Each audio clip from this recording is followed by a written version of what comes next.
नमस्कार, मैं धर्मेंद्र कुमार। आज टॉपिक है भारतीय संविधान से। भारतीय संविधान में जो भारत का सर्वोच्च पद है भारत के राष्ट्रपति। तो भारत का राष्ट्रपति काफ़ी अहम पद होता है। ये प्रथम नागरिक इसको कहते हैं और हमारे भारतीय संविधान में भाग 5 में इनका प्रावधान है। तो देख लेते हैं भारत का राष्ट्रपति से संबंधित अनुच्छेद।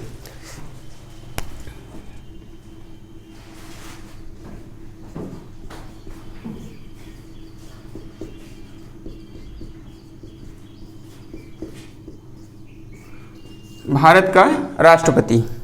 तो जैसा कि हम जानते हैं कि संविधान के भाग 5 में राष्ट्रपति का जो प्रावधान है अनुच्छेद 52 में दिया गया है कि भारत का एक राष्ट्रपति होगा। तो सबसे पहले राष्ट्रपति से संबंधित जो अनुच्छेद हैं वो हम देख लेते हैं, काफ़ी अहम हैं। शॉर्ट ट्रिक्स के माध्यम से इसको देखेंगे क्योंकि ये आसानी से याद नहीं होते हैं। तो देख लेते हैं भारत के राष्ट्रपति से संबंधित अनुच्छेद। अनुच्छेद 52, इसमें भारत का एक राष्ट्रपति होगा। अनुच्छेद 53 के अनुसार संघ की कार्यपालिका शक्ति राष्ट्रपति में निहित होगी।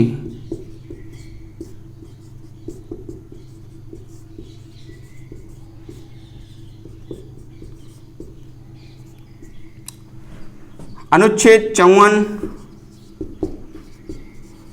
में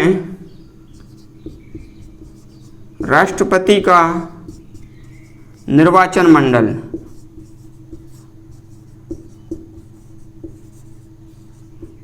का प्रावधान है। अनुच्छेद 55 में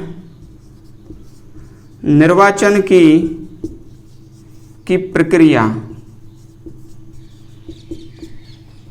अनुच्छेद 56 में कार्यकाल राष्ट्रपति का कार्यकाल। अनुच्छेद 57 में पुनर्निर्वाचन, पुनः निर्वाचन का प्रावधान।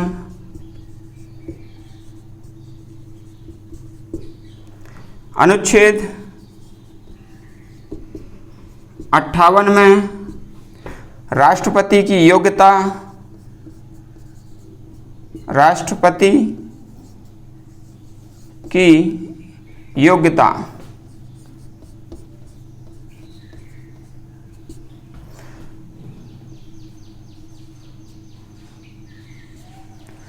अनुच्छेद 59 में शर्तें। अनुच्छेद 60 में शपथ। अनुच्छेद 61 में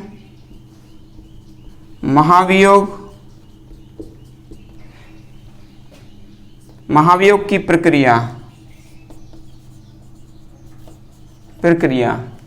तो अनुच्छेद 61 में महाभियोग की प्रक्रिया है। इसके अलावा जो अनुच्छेद 62 है उसमें ये बताया गया है कि राष्ट्रपति की अनुपस्थिति में उसके स्थान पर जो कार्यवाहक हैं वो व्यक्ति कार्य कर सकते हैं, उपराष्ट्रपति। तो इसमें कार्यवाहक राष्ट्रपति का प्रावधान है। कार्यवाहक राष्ट्रपति। तो ये जो अनुच्छेद हैं राष्ट्रपति से संबंधित हैं। तो आप इसको देख सकते हैं, एक नज़र में याद करवा देता हूँ। अनुच्छेद 52 भारत का एक राष्ट्रपति होगा। तो 52 में ये 2 आ रहा है, तो 2 का मतलब है 2 का आधा 1। हमेशा याद रखना, जब अनुच्छेद 52 है तो 2 का मतलब क्या होगा, 1। तो अनुच्छेद 52 के तहत भारत का एक राष्ट्रपति होगा। दूसरा है अनुच्छेद 53 में ये 3 आ रहा है और 3 का मतलब होता है सी। जैसे ए को 1 कहेंगे, बी को 2, तो सी माने 3, और सी माने होता है संघ। सी से आप लगा सकते हैं संघ। तो 53 में संघ की कार्यपालिका शक्ति राष्ट्रपति में निहित होगी। और फिर है 54, अनुच्छेद 54 में ये 4 आ रहा है, तो निर्वाचन मंडल 1 2 3 4, ये मंडल में 4 शब्द 4 वर्ण आ रहे हैं, तो ये अनुच्छेद 54 में निर्वाचन मंडल आ जाएगा। 55 यानी कि 5 से शुरू हो रहा है, ये 55 ऐसे लिखेंगे 55, तो इसमें प्रक्रिया है निर्वाचन की प्रक्रिया, तो ये आप याद रख लेना। फिर है 55 से प्रक्रिया हो जाएगा, प्रक्रिया। फिर 56 है, 56 में कार्यकाल है कि राष्ट्रपति 5 वर्ष तक रहेंगे या 6 वर्ष तक रहेंगे, ऐसे याद करना है। तो राष्ट्रपति का जो कार्यकाल होता है पद ग्रहण की तिथि से 5 वर्ष का होता है।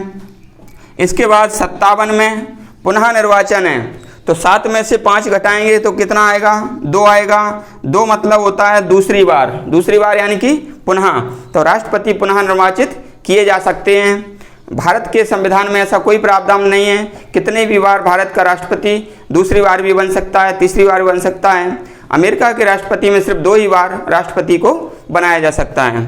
फिर है अनुच्छेद 58 में ये है कि राष्ट्रपति की योग्यता क्या हो, तो योग्यता यानी कि 5 पास है कि 8 पास होना चाहिए, ऐसे अपन याद कर सकते हैं योग्यता क्या हो। तो योग्यता राष्ट्रपति की 58 में है। 59 में शर्तें हैं, मतलब उनकी शर्तें, 59 माने उनकी शर्तें, तो 59 में शर्तें आ जाएंगी। 60 में शपथ आ जाएगा। 61 में महाभियोग की प्रक्रिया, इस पर मैंने वीडियो बनाया, वो आप देख लेना। 61 में महाभियोग की प्रक्रिया। 62 में यदि आकस्मिक रूप से राष्ट्रपति का पद यदि खाली हो जाता है तो उसको उसके स्थान पर जो भी व्यक्ति कार्य करते हैं उसको कार्यवाहक राष्ट्रपति कहते हैं, उसका प्रावधान है।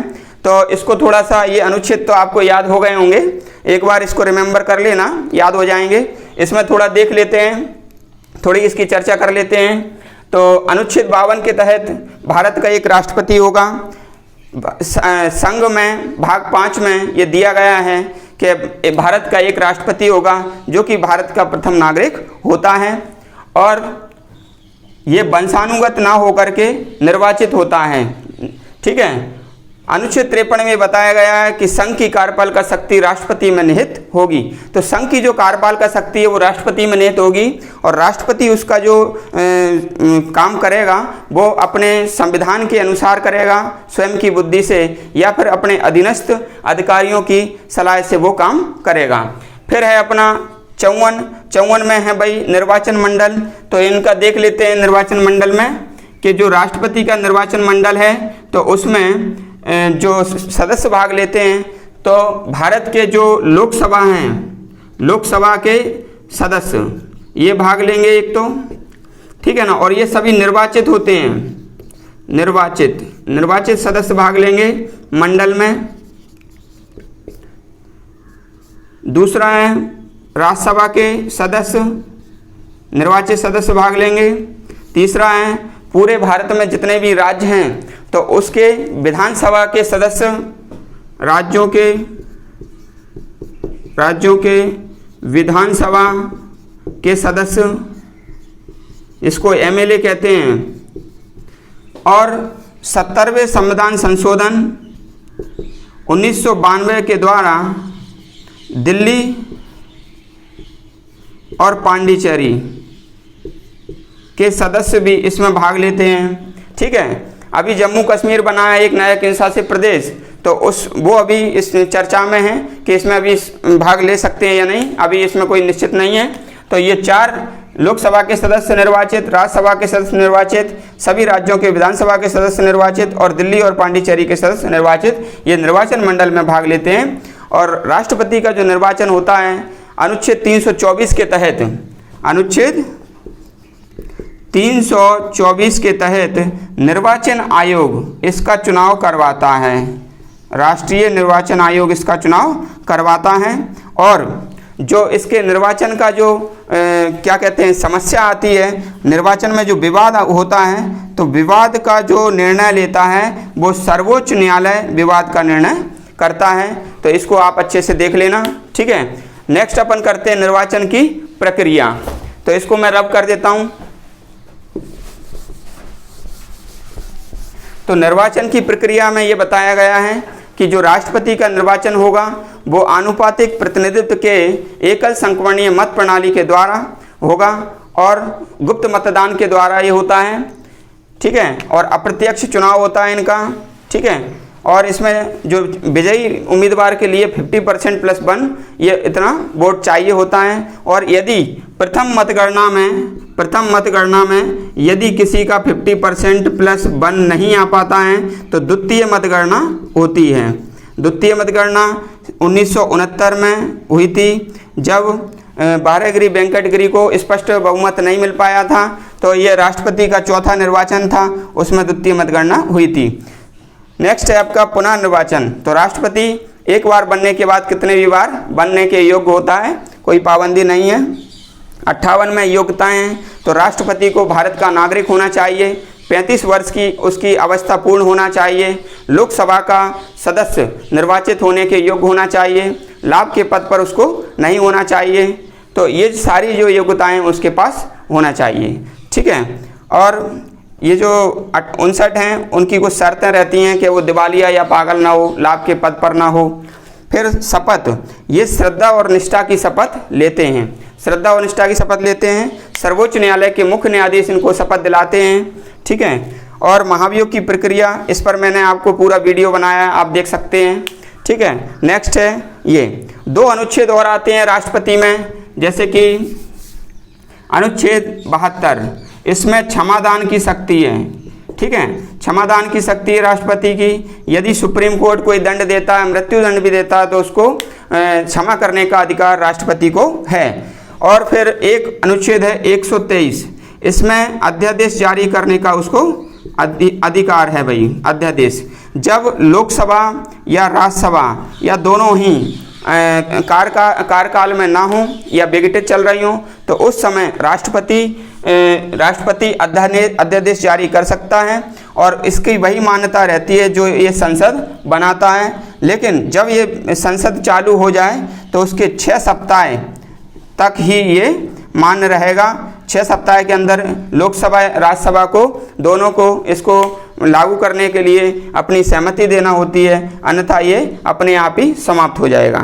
तो आज का जो टॉपिक था, आशा करते हैं आपको सभी को समझ में आ गया होगा। और इस वीडियो को यदि आपको अच्छा लगता है शेयर कीजिए, लाइक कीजिए, कमेंट कीजिए। मैं ऐसा ही वीडियो लाता रहूँगा। धन्यवाद।